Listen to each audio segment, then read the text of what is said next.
Hello friends, welcome to my channel study with Shweta. कैसे हैं आप सब? आई होप आप सब अच्छे होंगे। तो फ्रेंड्स, आज की वीडियो में मैं आप ही लोगों का एक क्वेश्चन लेके आई हूँ। बहुत सारे बच्चों का कंफ्यूजन था, क्वेश्चन कर रहे थे कि मैम हम लोगों ने ऑलरेडी ईएमआरएस और यूपीएलटी का फॉर्म फिल किया हुआ है और हमारी जो प्रिपरेशन है वो अच्छी चल रही है, तो इस बीच जो केवीएस एनवीएस की वैकेंसीज आई हैं, क्या हमें उसका फॉर्म फिल करना चाहिए या नहीं करना चाहिए? तो उसकी एक वजह यह है क्योंकि जो आने वाले दिन हैं दिसंबर और जनवरी के महीने में, अगर बात करें हम एएमआरएस की, तो 13, 14 और 21 दिसंबर को एग्जाम कंडक्ट होंगे। वहीं अगर हम लोग बात करते हैं यूपीएलटी की, तो उसके एग्जाम भी दिसंबर और जनवरी के महीने में है।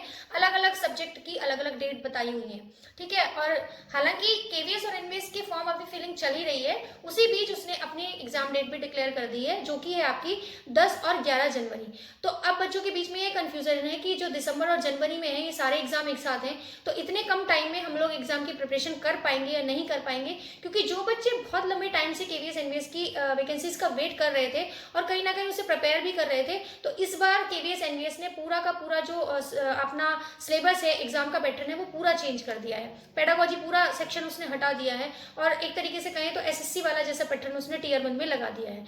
वहाँ पे जो आपके कॉमन सब्जेक्ट होते हैं, English, Hindi, reasoning, maths, GK, computer, ये सारी चीजें उसने अपने टीयर 1 के एग्जाम में लगा दी है। पेडागोजी का कोई भी सेक्शन नहीं है। तो जो भी एग्जाम की प्रिपरेशन उन्होंने अब तक की थी, पुरानी प्रिपरेशन, तो वो कहीं ना कहीं व्यर्थ हो गई है, कहीं ना कहीं वो काम नहीं आने वाली है। तो इसलिए बच्चे कंफ्यूज हैं कि क्या हम ये चीज कर पाएंगे या नहीं कर पाएंगे।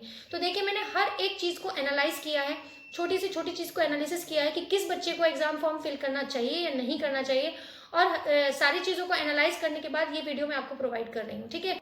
इस वीडियो के थ्रू मैं आपको बेस्ट अपना गाइडेंस प्रोवाइड करने की कोशिश करूंगी, ताकि आप अपने बेस्ट डिसीजन पर पहुंच सकें। तो इसके लिए आप वीडियो को लास्ट तक जरूर देखिएगा। और अगर हाँ, आप चैनल पर पहली बार आए हैं तो चैनल को सब्सक्राइब भी कर लीजिए, और वीडियो अगर पसंद आती है तो लाइक कीजिए एंड शेयर कीजिए। तो चलिए वीडियो में आगे बढ़ते हैं। तो फ्रेंड्स देखिए, सबसे पहले तो मैं बात करूंगी, यहाँ पे दो टाइप के स्टूडेंट्स हैं। एक है जो टीचिंग की प्रिपरेशन करते हैं, और एक है टीचिंग और नॉन टीचिंग दोनों एग्जाम को देते रहते हैं। उसकी एक वजह है क्योंकि अगर आपने बीएड किया है या डीएलएड किया है तो ऑब्वियसली आप टीचिंग जॉब में इंटरेस्टेड है।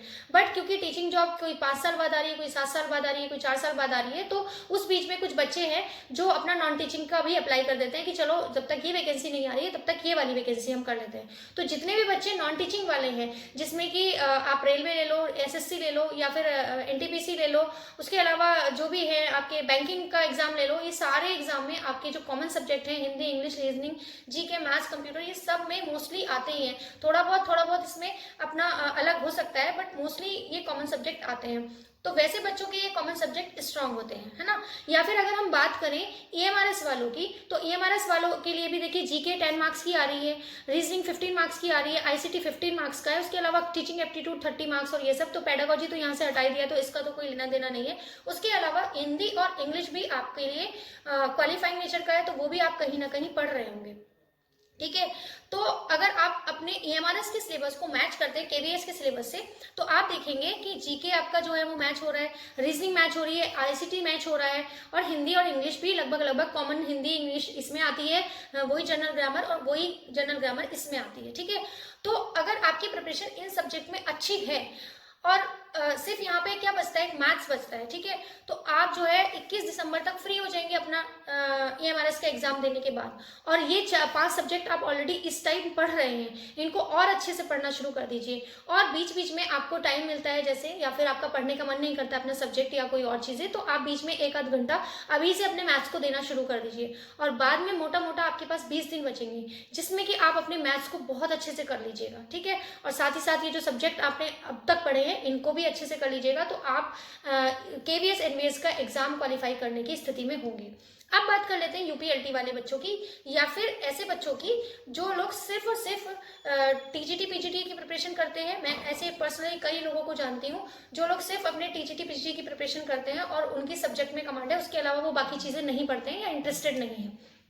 तो ऐसे स्टूडेंट अब यूपीएलटी का उन्होंने भर दिया, क्योंकि यूपीटीजीटी का तो आप देख ही रहे हैं, टीजीटी का 2022 से बार बार एग्जाम डेट आ रही है, नहीं हो रहा है, पोस्टपोन हो रहा है। उस बीच जब टीजीटी उस बीच जब एलटी का एग्जाम आया तो उन लोगों ने वो फिल कर दिया। अब उनको जो जीएस वाला पोर्शन जो है वो पढ़ना पड़ रहा है, वो जीएस की प्रिपरेशन। तो जीके या जीएस वाला जो पोर्शन है वो कहीं ना कहीं उनका प्रिपेयर हो रहा है, क्योंकि एलटी में जीएस बहुत अच्छे लेवल की आती है।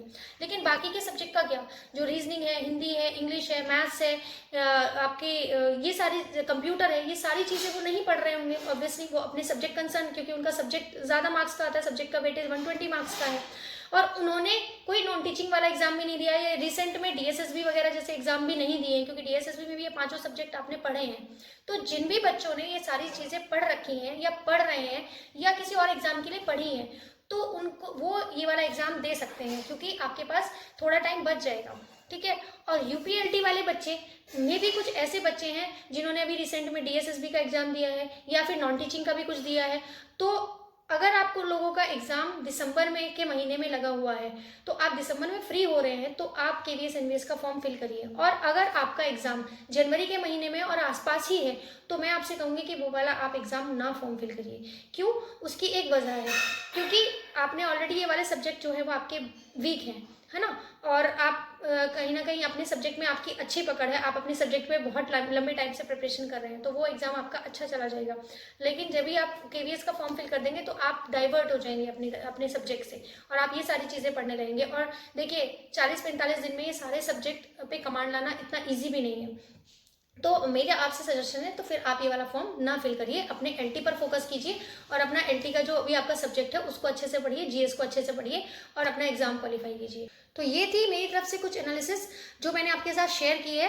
हालांकि आप अपना डिसीजन लेने के लिए स्वतंत्र हैं, क्योंकि आपको आपसे बेटर कोई नहीं जानता।